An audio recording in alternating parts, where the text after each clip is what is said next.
그래서 273페이지 거래징수. 거래징수는 말 그대로 거래할 때 징수가 세금 징수하는 겁니다. 그래서 우리가 거래가 있으면은 뭐를 내셔야 돼요? 세금을 내도록 되어 있죠. 그래서 거래하면서 세금 징수한다. 그거를 무슨 징수라 그래요? 거래 징수. 그래서 우리가 물건 사고 팔 때에 부가가치세 포함해서 주고받잖아요. 네, 그거를 이제 거래 징수라고 합니다. 그 다음에 세금 계산서. 아마 시험 문제가 이쪽에서 어쨌든 올해 안에 몇 급에서 나올지는 모르겠지만 무조건 나올 것 같아요. 분위기 자체가. 그래서 보시면 273페이지 세금 계산서. 그래서 우리 세금 계산서 거기 보시면은 우리가 세금 내는 사업자를 과세 사업자, 그 다음에 면제 받는 사업자를 면세 사업자라고 하죠. 그 다음에 과세 사업자 보시면 과세 사업자는 또 몇 가지로 나누어져요? 두 가지로 나누어져요. 몇 가지요? 두 가지. 그래서 일반적으로 세금 낸다. 일반 과세자. 그 다음에 간이 그러면 작은 거예요. 그래서 우리 간이역 그러면 작은 역 얘기하는 거잖아요. 그래서 세금을 내긴 내는데 작게 내는 사업자다. 그래서 간이과세자라고 하죠. 간이과세자는 개인만 되고 직전 연도 공급 대가가 얼마요? 8천만 원 미만. 그 다음에 영수증 발행은 공급 대가가 얼마보다 작으신 분들이요? 4,800만 원 미만. 그 다음에 4,800만 원 미만이신 분들은 아예 면제해 주는 거예요. 납부도. 근데 참고로 4,800만 원 미만이면 솔직히 세금 내실 게 클까요? 작을까요? 작겠죠. 근데 이런 부분도 이제 해 줘야 어떻게 보면 이제 적게 버시는 분들한테는 1, 2만 원도 소중하잖아요. 우리가 돈이 없을 때에는 진짜 1, 2만 원도 큰 금액입니다. 나중에 혹시 저처럼 한번 한 2주만 살아보세요. 저도 그렇게 한 2주 살아봤는데 갖고 있는 거라고는 교통카드 하나밖에 없어. 통장도 빵원, 현금도 빵원이에요. 그러면 살만합니다. 한 2주 동안에. 진짜 길거리 다니면서 음식점 앞에 가면 숨을 멈추고 지나갔어요. 그 냄새만 맡아도 먹고 싶어 갖고. 그래서 돈 없으면 어떻게 돼요? 처량해져요. 진짜로. 이게 참 그래요. 그래서 예전에 저희 부모님 그 대출 받을 때에도 그때 이제 돈이 좀 필요해서 한 2천인가 3천 정도 대출 받으시는데 그때 그걸 좀 느꼈죠. 뭐를 느꼈냐면은 아 이게 돈 없으면은 이런 일을 자주 당하겠구나. 그때 이제 어떤 케이스였냐면은 3년짜리로 대출을 받으려고 했어요. 부모님이. 근데 이제 3년짜리로 알아봤는데 거기 은행 직원이 아무 말도 없이 20년짜리로 바꿔놓은 거예요. 얘기하고 바꿨으면은 이게 더 유리하니까 어차피 3년 후에 갚으시면 되니까 20년짜리로 하시는 게 더 유리합니다. 이런 식으로 얘기라도 하고 바꿨으면은 덜 열받았을 건데 아무 말도 없이 지 맘대로 바꿔놓고 나중에 통보만 하는 거예요. 20년짜리로 바꿨으니까 그런 줄 알라고. 왜냐면 우리는 돈 빌리는 사람이니까 갑이에요, 을이에요? 을이에요. 자기네가 갑이라 그거죠. 꼴값 떨다가 아버지 열받아갖고 보험회사에서 대출 받아버렸잖아요. 그 대신 이자는 2배 주긴 했지만 그때 뭘 느꼈냐면 야 돈 없으면 진짜 알고는 있었지만 이것보다 더 서러운 일이 많을 거 아니에요. 실질적으로. 그리고 참 사람들이 좀 그렇더라고요. 근데 얘는 또 왜 이러지? 호스트인 건 알겠고 잠시만요. 아 튕겼구나. 이런. 그 다음에 일반과세자는 뭐 발행할 수 있어요? 세금계산서. 면세사업자는 계산서. 그래서 이거 참고하세요.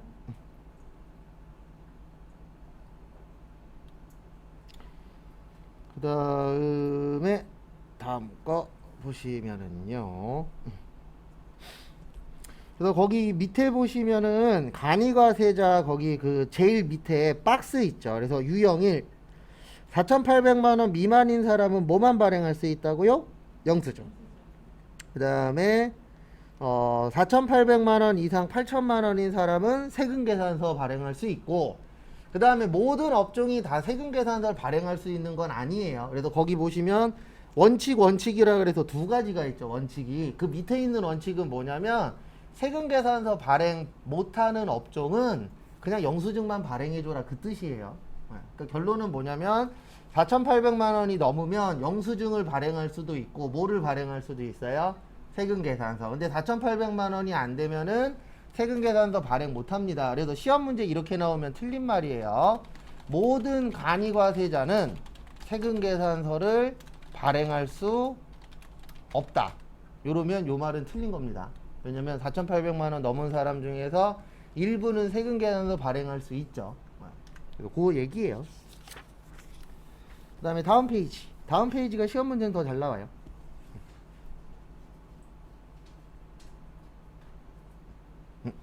마이크 안 들려요? 잠시만요. 아, 음소거 해제돼 버렸네. 네. 마이크 들리나요? 안 들리면 또 톡 주세요. 오늘 저기 비 오셔서 그런지 비 올려 그래서 그런지 몰라도 인터넷이 좀 불안불안해요. 저도 들은 얘기인데 컴퓨터 설치하시는 분한테 들은 얘기인데 이게 인터넷이 또 날씨에도 영향이 있대요. 그리고 날씨 안 좋은 날은 업로드하거나 다운로드 할 때 속도가 떨어진다 그러더라고요. 그 다음에 274페이지 보시면 세금계산서인데 우리 세금계산서는 몇 매 발행하도록 되어 있죠? 네. 2매 발행하도록 되어 있어요. 몇 매요? 2매. 그래서 2매를 발행해서 거기에서 한 매는 누가 가져요? 공급하는 자. 공급하는 자가 갖고 하나는 공급받는 자. 그래서 어떻게 보면은 크로스하는 거예요. 어떻게 크로스하냐면 내가 한 매를 받았어. 그러면 국세청에다 신고할 때 한 매 받았어요. 이렇게 신고를 합니다. 그러면 상대방도 몇 매라고 신고를 해야 돼요? 한 매라고. 그래서 한 매야. 그러면 맞잖아요. 그러면 신고 잘한 회사. 근데 나는 한 매라고 신고했는데 저쪽에서는 2매로 신고했어. 그러면 신고 잘못한 회사. 이렇게 되는 겁니다. 근데 과거보다는 실수할 확률은 많이 줄어들었어요. 왜냐면 지금은 전자세금계산서 시대잖아요. 그래서 다들 아실 거예요. 홈택스라는 사이트 있어요? 없어요? 있죠. 여기 들어가시면 회사에서 전자세금계산서 몇 매 발행했는지 얼마인지 그 다음에 몇 매 받았는지 얼마인지 다 떠요. 그럼 거기 들어가고 최종 금액이 홈택스에 있는 거랑 맞으면은 잘한 회사가 되는 거기 때문에 과거보다는 실수할 확률은 어떻게 되고 있어요? 줄어들고 있어요. 근데 실질적으로 전자세금계산서를 만든 이유는 국가가 편하려고 만든 거예요. 솔직히 회사로서는 마이너스예요. 왜냐면 과거에는 신고하기 전에 장난도 쳤잖아요. 안 팔았는데 팔았다 그러고 안 샀는데 샀다 그러고 해갖고 세금 조정을 하긴 했었는데 지금은 그거 하기가 힘들죠. 과거보다 많이. 왜냐면 세금계산서 발행할 수 있는 날짜가 정해져 있잖아요.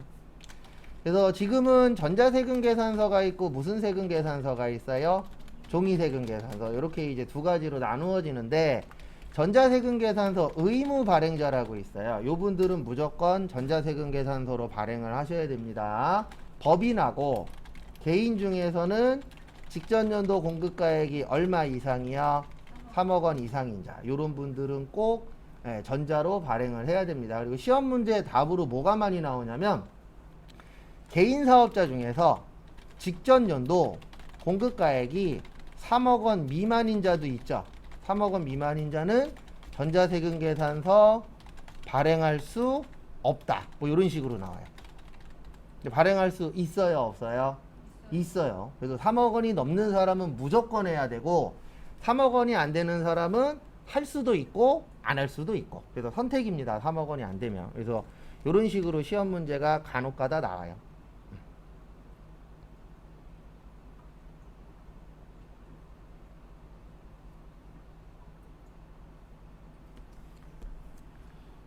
참고하시고요. 그 다음에 또 거기 보시면 세금계산서 발급 시기. 그래서 세금계산서 발급을 하는데 발급은 크게 두 가지가 있어요. 원칙은 공급 시기에 발행해 주는 거예요. 요 공급 시기가 뭐 인도 기준이네, 대가의 각 부분을 받기로 했니, 그 다음에 뭐 가공된 건 인도할 때니, 막 이런 얘기 했었었죠. 어저께 잠깐. 그거를 공급 시기라 그래요. 그래서 우리가 일반적으로 세금계산서 언제 발행해 주냐면 물건 팔았을 때. 물건 보내는 날 세금계산서도 같이 뭐하죠? 발행을 해줍니다. 근데 항상 제가 봤을 때 법이 어려운 이유는 딱 하나예요. 원칙만 있으면 쉬워요. 그 원칙만 외워버리면 되니까. 근데 항상 뭐가 있어요? 예외가 있어요. 그래서 예외는 다음 달 며칠까지요? 10일까지. 그래서 주로 이렇게 발행하는 거는 월합계 세금 계산서라고 있어요. 그래서 한 달에 몇 번 발행하는 거예요?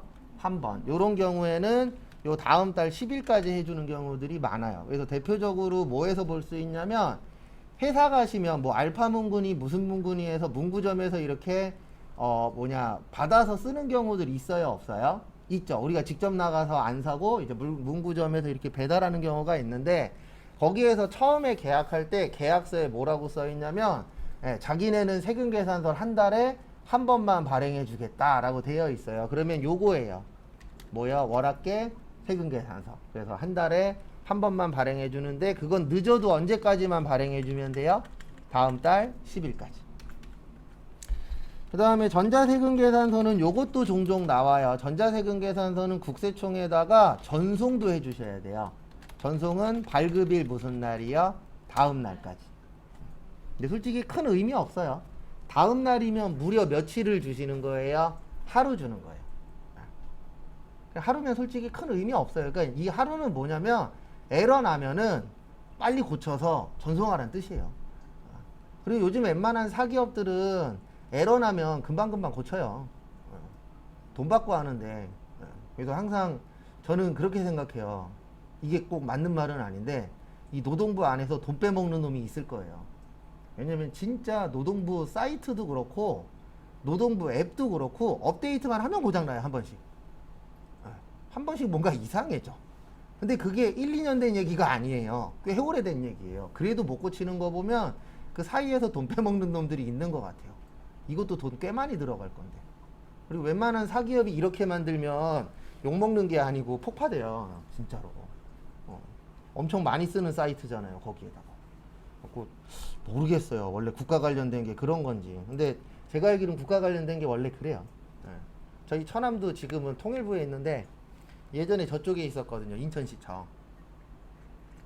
인천시청에서 저기 주차장 통합 관리했었는데 얘기 들어보니까 한 100억에서 200억 정도가 그냥 서류만 있고 아무것도 없대요. 그리고 그 전에 했었던 사람한테 전화하면 다 똑같은 대답한대요. 나는 모르겠고 서류 보시라고. 근데 서류에 아무것도 없대요. 그러니까 막 100억, 150억짜리가 그냥 둥둥 떠다닌대요. 근데 이게 다 합치면 아마 몇 조 될 거예요. 인천시에서 그 한 파트에서만 그 정도니까. 그 다음에 거기 275페이지 거기 그 위쪽에서 한 5번째 줄이나 6번째 줄 보시면 마지막 쪽에 5년간 세금 계산서 보존 의무가 면제된다라고 있어요.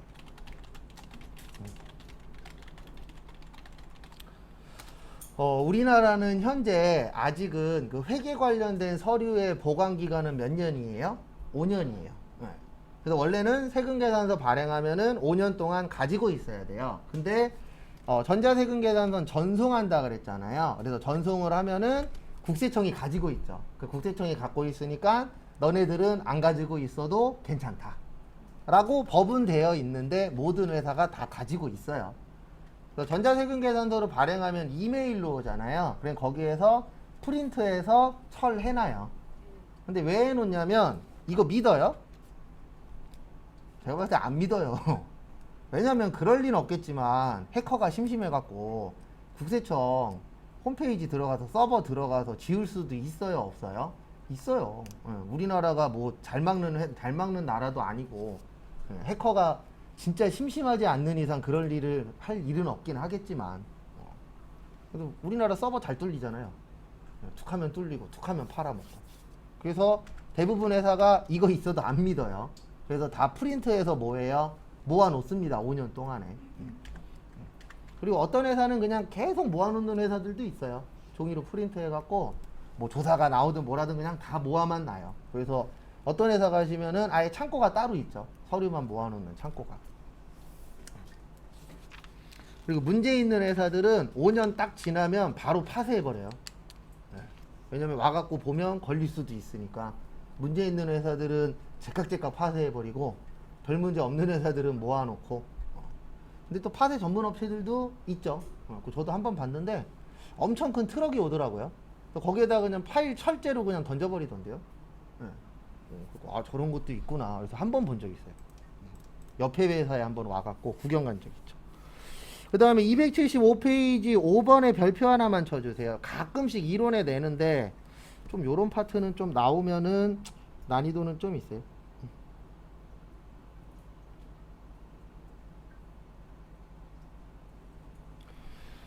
그래서 우리가 수정세금계산서 또는 뭐 수정전자세금계산서인데 결론은 고치는 겁니다. 우리가 잘못되면 뭐 해야 돼요? 고쳐야죠. 그래서 그 고치는 거 관련된 문제세요.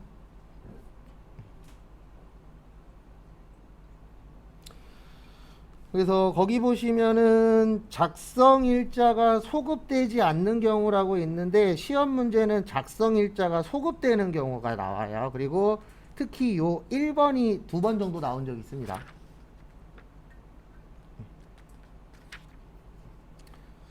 그러니까 그 위에 보시면 소급되지 않는 경우 있죠. 소급이라는 게 뭐라 그랬죠? 옛날 걸 고치는 거예요. 그러니까 이런 경우입니다. 어떤 경우냐면은 만약에 처음에 5월 1일 날 거래를 했어요. 5월 1일 날 거래를 했는데 7월 5일 날 만약에 반품을 했어요. 이럴 수 있어요? 없어요? 있죠. 그러면 5월 1일 날 발행 한번 하고 요때는 무슨 세금 계산서를 발행하는 거예요? 수정 세금 계산서. 아이고 또 이러네. 오늘 자주 이럴 것 같은데 잠시만요. 오늘 자주 튕길 것 같아요. 분위기가 전체적으로 다 이래놔서. 그래서 몇 번 발행하는 거라고요? 2번. 그래서 5월 9일 날 한번, 5월 1일 날 정상적으로 발행 한번 하고 7월 5일자로 무슨 세금 계산서 발행하는 거예요? 수정 세금 계산서. 요렇게 발행하는 거가 소급되지 않는 경우예요. 이게 못 되지 않는 경우라고요? 소급되지 않는 경우. 근데 이제 거기 밑에 보시면은 소급되는 경우라고 있어요. 뭐 되는 경우요? 소급되는 경우. 이거는 이거예요. 만약에 5월 1일 날 거래를 했는데 요때는 매출의 과세였어요. 근데 갑자기 7월 15일 날 오셔서 요때 내국 신용장을 가지고 왔어요. 그러면 7월 15일 날 다시 발행해 주는 게 아니고 5월 1일자 거를 매출에 뭘로 바꿔주는 거예요? 영세로. 요렇게 예전 날짜를 건드리는 걸 소급이라 그래요. 뭐라 그래요? 소급. 그래서 요 두 가지가 있습니다. 그래서 옛날 거를 바꿔주냐 아니면 오늘 날짜로 발행하냐 이렇게 두 가지가 있는데 시험 문제는 밑에 거 1번이 답으로 한 2번 정도 나온 적이 있습니다.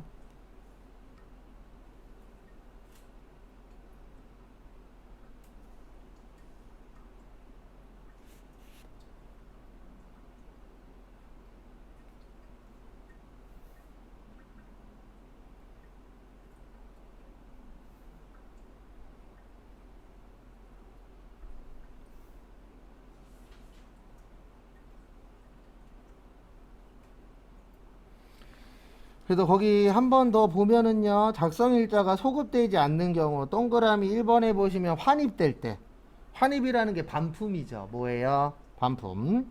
그 다음에 계약이 해제될 때 그 다음에 계약의 해지 등에 따라 공급가액이 추가되거나 뭐 될 때요? 차감될 때. 그렇게 이제 총 3가지가 소급되지 않습니다. 그래서 그거 한 번씩 읽어보시고 그 다음에 277페이지로 넘어오세요. 영수증. 여기에서 잘 보셔야 되는 건 영수증 파트에서는 저기에요. 278페이지. 이게 또 이래. 잠시만요. 오늘 계속 튕기네. 계속 튕기네.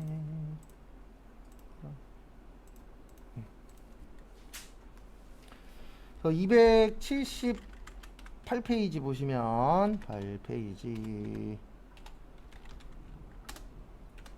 보시면은요. 영수증 발급 대상에 보시면 요게 조금 바뀌었다 그랬죠. 그래서 영수증 발급은 직전 연도 공급 대가가 얼마 미만일 때요? 4,800. 예, 그게 좀 바꿨어요.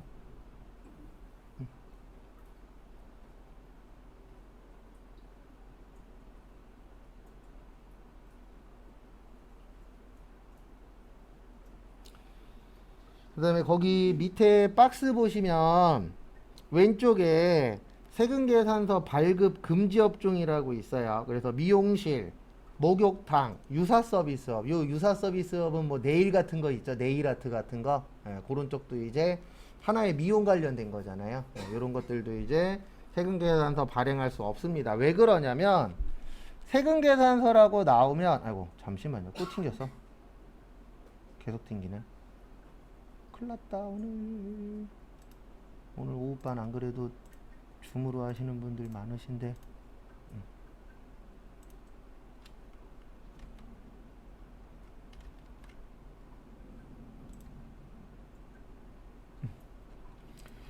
그다음에 278페이지 거기 보시면 세금계산서 발급금지 업종이라고 있는데요. 여기에서 하나 알고 계셔야 되는 게 세금계산서는 이분들끼리 주고받는 거예요.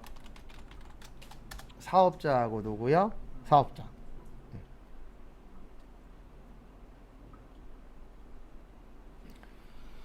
그래서 거기 보시면 미용실, 목욕탕, 유사 서비스업은 왜 세금계산서 발행 안 하냐면은 미용실에 사업자가 가요? 소비자가 가요? 소비자가 가죠. 그러니까 발행해 줄 필요 있다 없다? 없다. 또 튕겼다. 이런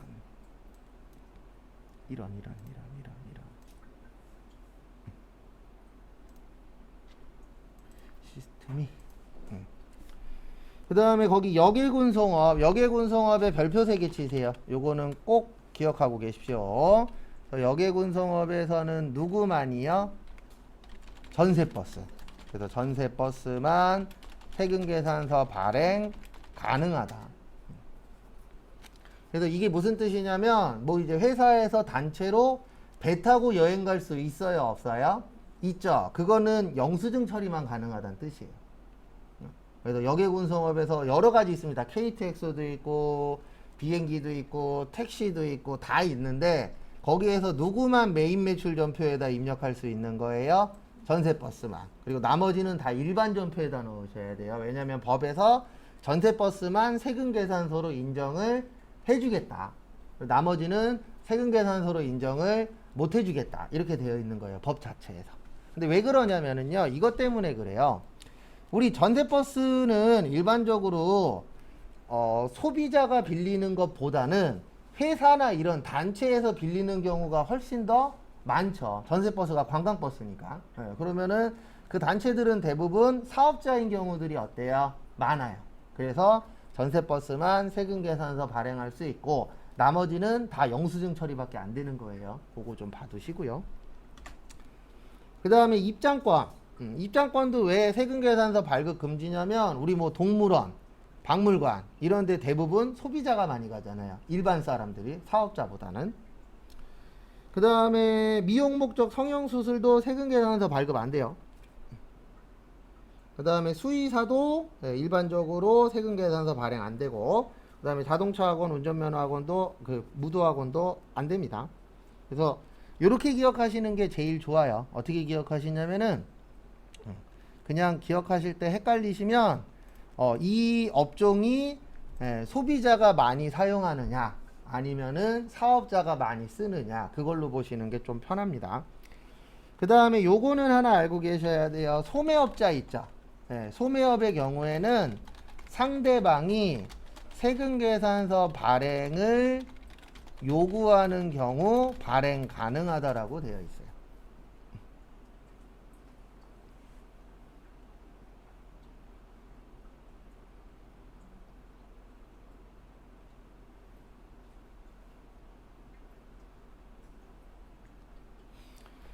그래서 이게 무슨 뜻이냐면 일반적으로 우리가 요렇게 거래를 하죠. 도매업자랑 누구랑 거래하죠?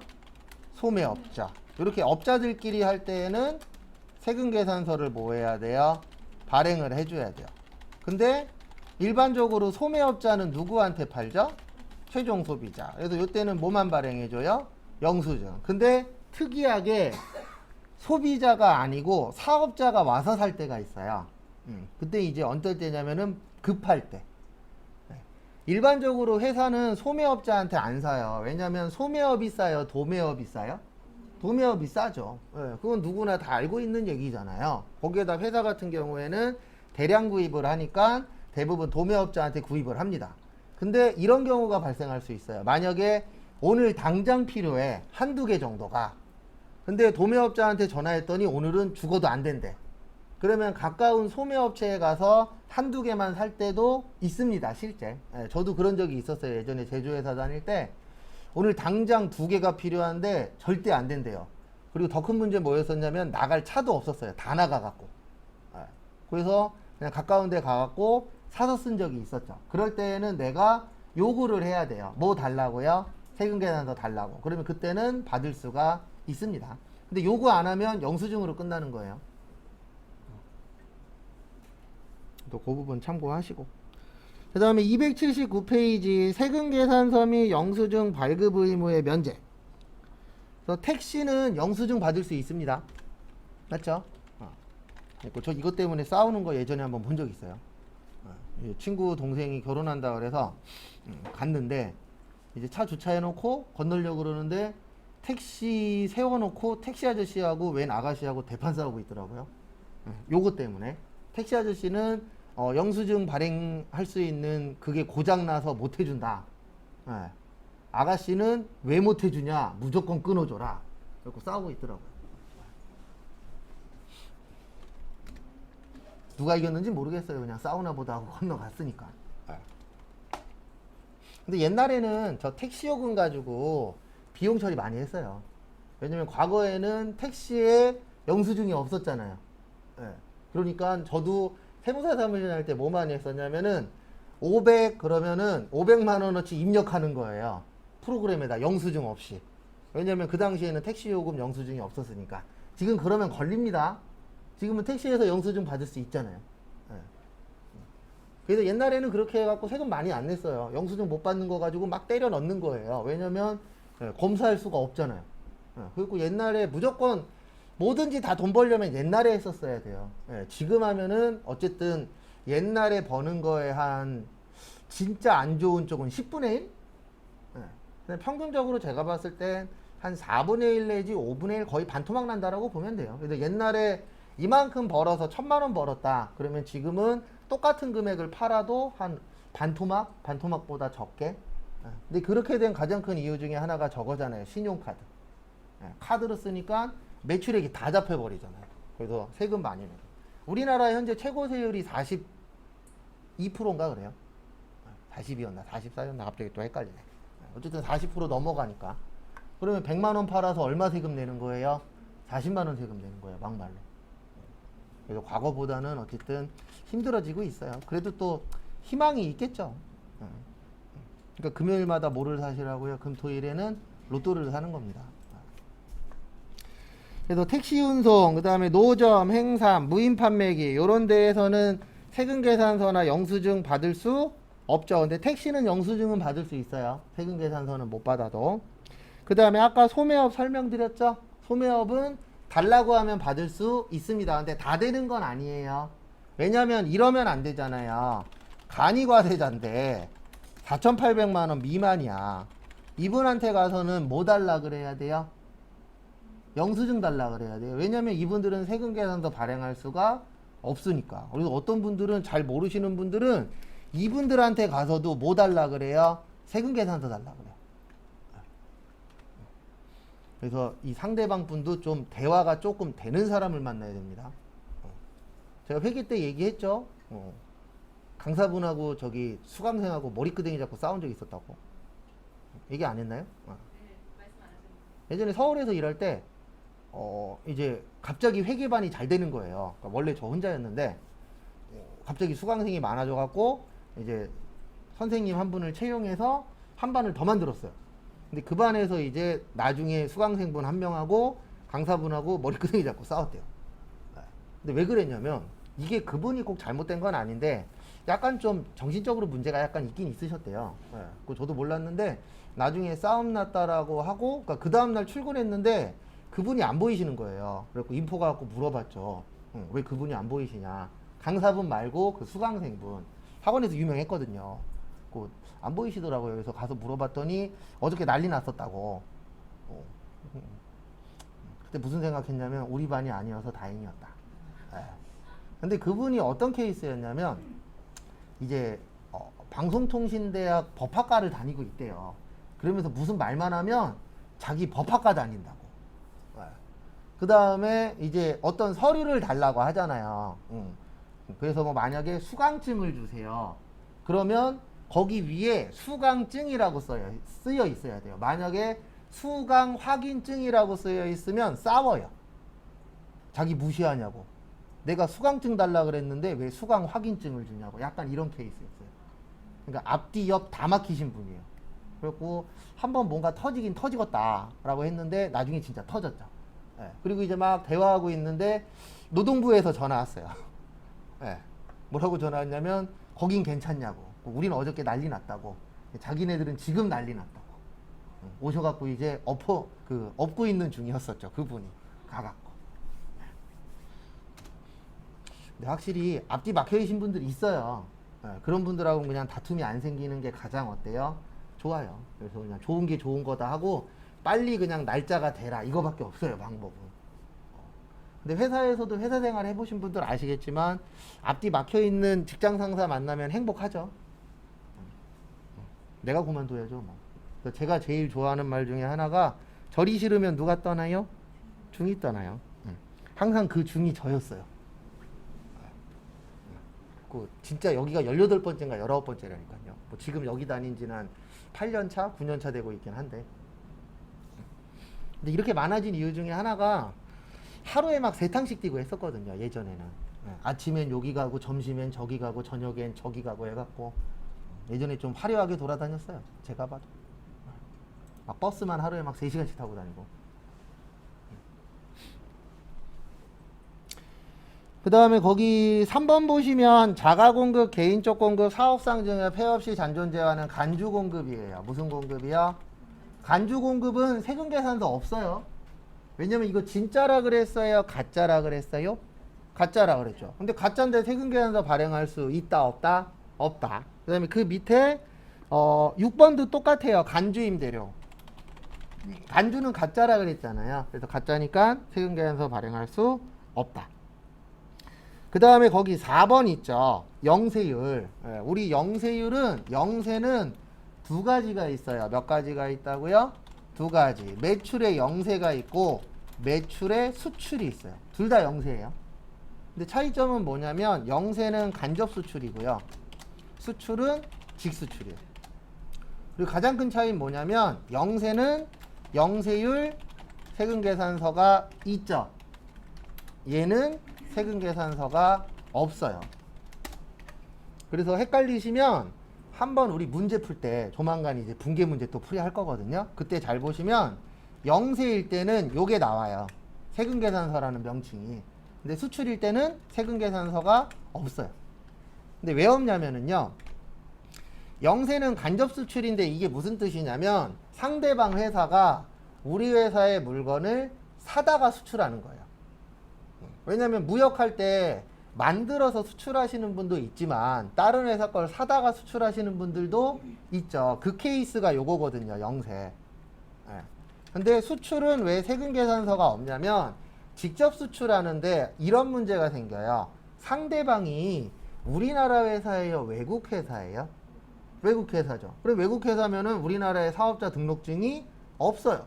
그러면 세금계산서 발행할 수 없죠. 그래서 그 직수출 같은 경우에는 수출 관련된 그 증명서 있어요. 명세서. 그거 가지고 대신 서류 처리를 하시면 돼요. 왜냐면 세금계산서가 없으니까. 그래서 이론에 이런 거 물어봐요. 그래서 뭐 영세는 모두 세금계산서를 발행할 수 없다. 그럼 이건 틀린 말이에요. 영세율 세금계산서라는 게 존재하니까. 그래서 그런 차이점이 있습니다. 그리고 나중에 혹시 저기 무역회사 가실 분들은 되도록이면은 제2 외국어를 하나씩은 하셔야 돼요. 그래서 일본 관련된 무역회사로 가실 거면 일본어 어느 정도 하실 줄 아시면 좋고, 그 다음에 뭐 미국 관련되면은 영어 어느 정도 하실 줄 아시면 좋고, 내가 직접 할 일은 없는데 그런 외국어를 할 줄 알면은 내가 나중에 무역 관련된 것도 공부해서 배울 수도 있잖아요. 근데 기본적으로 무역하려면 뭐를 알아야 돼요? 제2 외국어가 돼야 돼요. 저는 예전에 저도 다닌 적이 있어요. 예, 무역회사 다닌 적이 있었는데 제2외국어를 못해서 전화를 안 받았죠. 예. 전화 받으면 큰일 나요. 예. 아 진짜 큰일 난 적이 있었어요. 혼자서 이렇게 야근하고 있는데 전화 갖고 받았다가 한글로 써준 게 있었어요. 아무도 없어요. 제가 읽었는데 못 알아듣는 거죠. 예. 그러니까 둘이서 5분 동안 쇼하다가 그쪽에서도 일본어로 적어놨나 봐요. 거기 아무도 없냐고. 아무도 없다고. 그랬더니 끊더라고요. 그래서 그런 일이 생길 수 있어요, 진짜. 그래서 무역회사 같은 경우에는 제2외국어 정도 할 줄 알면은 좀 도움이 되실 겁니다. 저는 영어 울렁증이 있어요. 영어하고 안 친해요. 그리고 신혼여행 갈 때도 와이프 믿고 갔는데 뭐 그쪽이나 쟤나 뭐 거기서 거기더라고요. 자기가 뭐 외국인이랑 펜팔도 했고 막 자랑하길래 영어 잘하나 보다 그랬더니 뭐 거기서 거기더라고요. 외국인이 한국말 더 잘해요. 외국 놀러 갔더니 실제 그렇잖아요. 외국 놀러 가보면 진짜 외국인이 한국말 더 뭐해요? 잘해요. 그래서 요거 잠깐 봤고요. 그 다음에 281페이지 조금만 보고 쉴게요. 여기가 중요합니다. 281페이지. 281페이지 보시면 매입색. 왜 여기가 중요하냐면요. 우리 납부색 어떻게 구한다 그랬죠? 매출색 마이너스 매입색. 그러면 국가 입장에서는 매출세액이 많아야 좋아요? 매입세액이 많아야 좋아요? 매출세액이 많아야 좋아요. 그래서 법을 만들 때 어떻게 만드냐면 비슷하면 매출이다. 이렇게 만들어 버려요. 근데 매입은 딱딱 정해놔요. 이거 아니면 매입으로 인정을 안 해줄 거야. 왜냐면 그렇게 만들어야 매입이 많아지는 거예요? 줄어드는 거예요? 줄어드는 거예요. 그래서 불공도 있는 거예요. 이건 안 빼줄 거야. 왜냐면 다 빼준다 그러면은 국가가 가져갈 수 있는 세금이 어떻게 되죠? 줄어들겠죠. 그리고 분명히 편법도 쓸 거고 사람들이. 그래서 그런 부분들을 막는 거예요. 그래서 시험 문제 자체에서도 요 매입세액을 좀 많이 다뤄요. 근데 왜 그러냐면 매입세액은 딱딱 정해져 있다 보니까 정답으로 만들기가 쉽거든요. 그래서 일단 기억하셔야 되는 게 증빙이 있었죠. 그래서 세금계산서, 계산서, 신용카드, 현금, 영수증. 그래서 요게 증빙.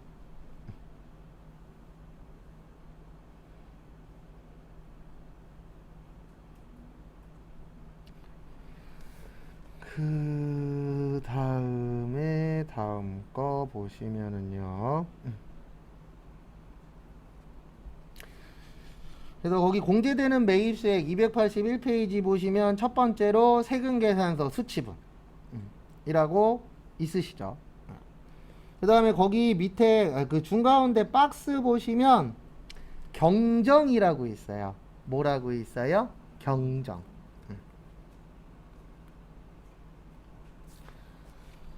그래서 경정은 이렇게 생각하시면 돼요. 신고를 잘못한 경우.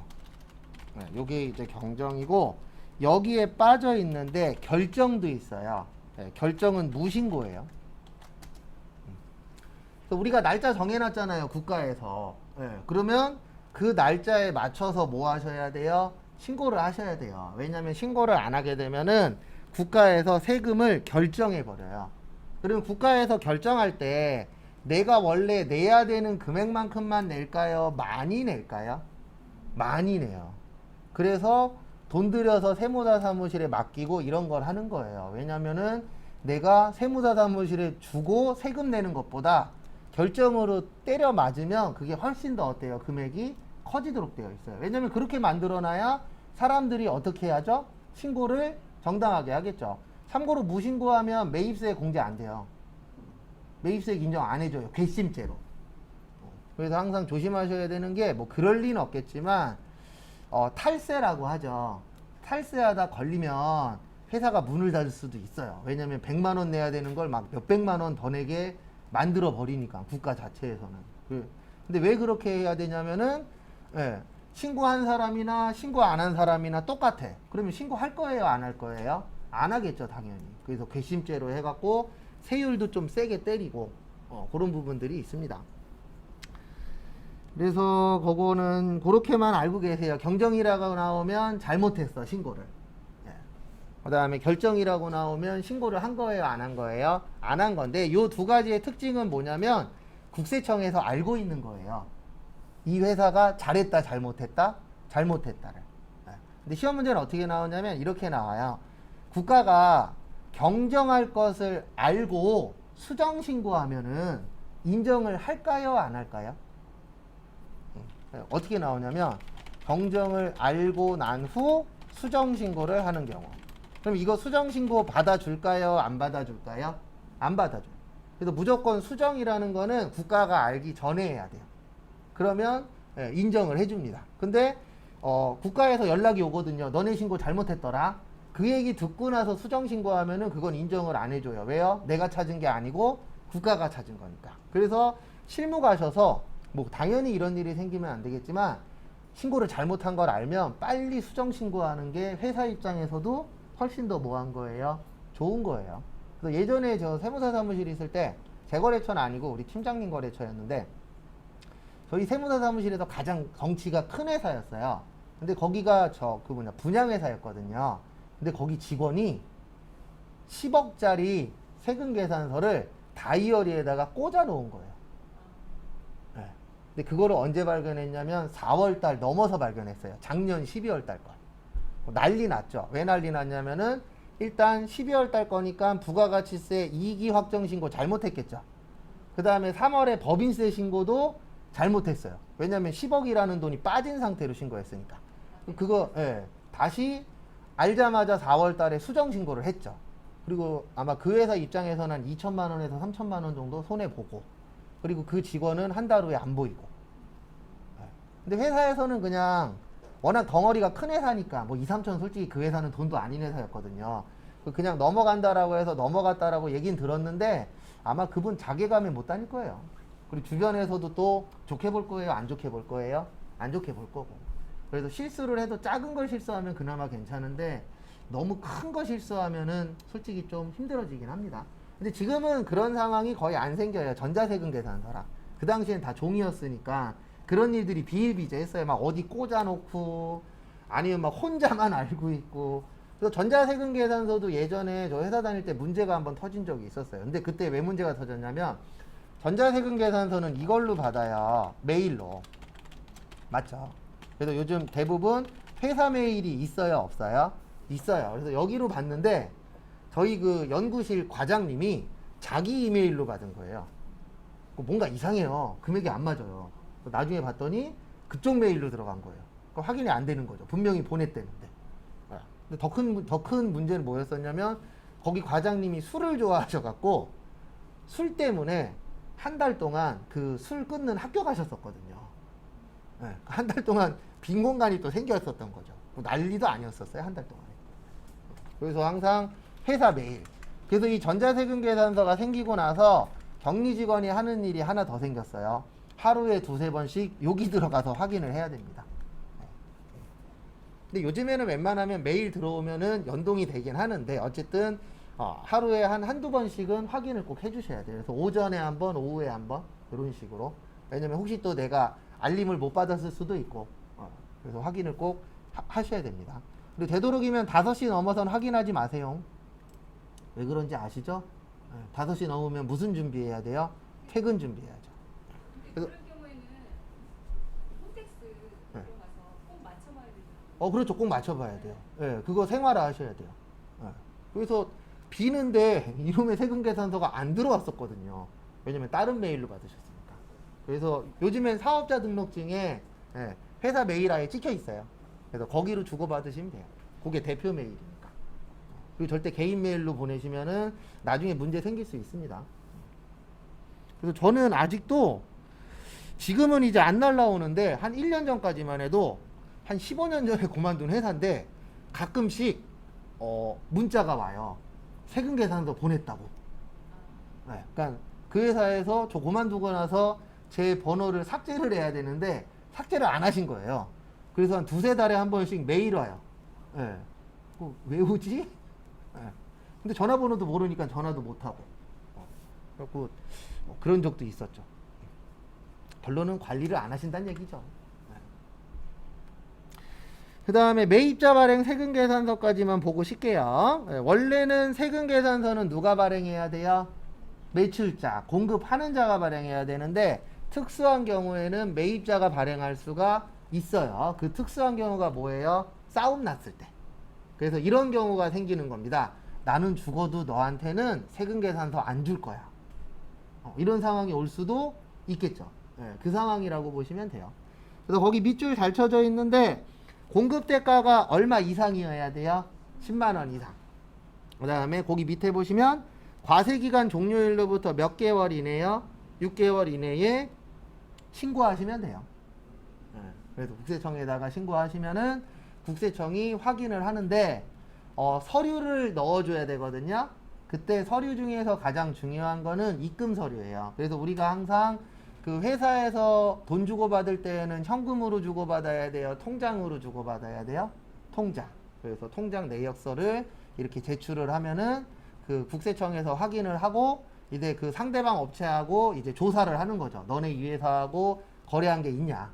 그런 식으로 이제 조사를 하는 건데 여기까지 가는 게 좋아요? 안 가는 게 좋아요? 안 가는 게 좋습니다. 그래서 시험 문제 나온 적은 한 번도 없어요. 근데 요건 알고 계세요. 10만 원 이상의 몇 개월 이내요? 6개월 이내. 그거는 좀 알고 계십시오. 그 다음에 잠깐 쉬었다가 10시 35분에 거기 282페이지 보도록 하겠습니다. 이제 조금 안정화됐네요.